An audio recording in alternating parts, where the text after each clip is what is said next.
wabarakatuh. Perkenalkan, nama saya Intan Iza Afkarina, NIM 21101010019 dari kelas PAI A1.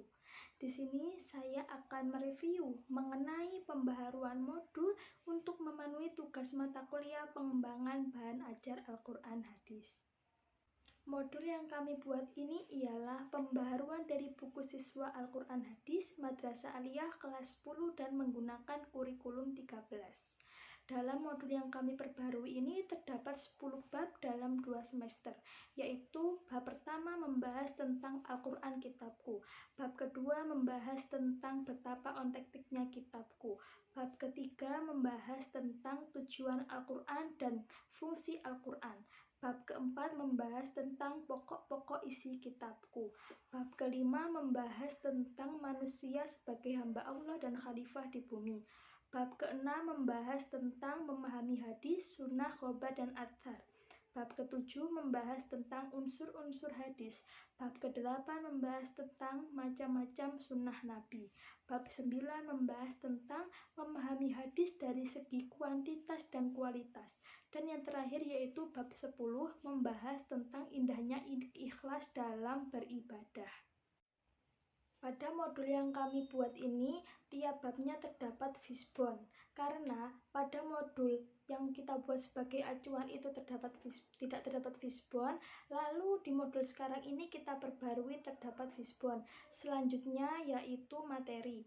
Pada modul yang kami buat sebagai acuan masih terdapat materi-materi yang hanya poin-poinnya saja.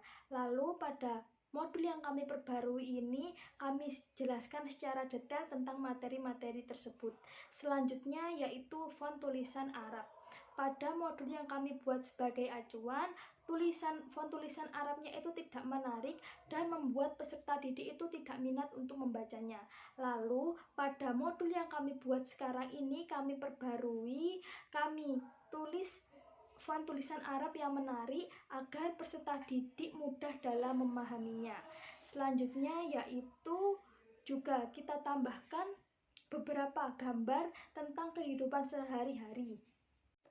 Selanjutnya, pada modul yang kami buat ini terdapat kata glosarium atau kata-kata yang sulit dipahami, dan kami juga mencantumkan arti dari kata-kata yang sulit dipahami tersebut agar dapat mempermudah peserta didik untuk memahaminya. Selanjutnya, pembaharuan tentang uji kompetensi.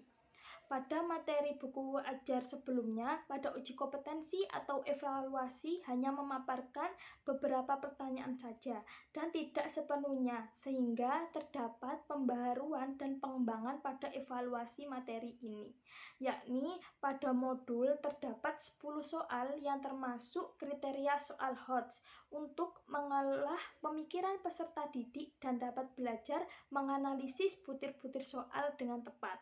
Selanjutnya yaitu pembaharuan desain. Desain pada modul sebelumnya terlalu monoton dan tidak menarik, sehingga terdapat pembaharuan pada modul yang baru. Desain dibuat seringkas mungkin untuk memudahkan peserta didik dalam menelaah materi, kemudian pemilihan contoh gambar disesuaikan dengan materi. Mungkin hanya itu saja review tentang modul yang kami buat ini. Semoga modul yang kami buat ini bermanfaat dan dapat digunakan dengan baik oleh peserta didik maupun yang lainnya. Kurang lebihnya mohon maaf. Wassalamualaikum warahmatullahi wabarakatuh.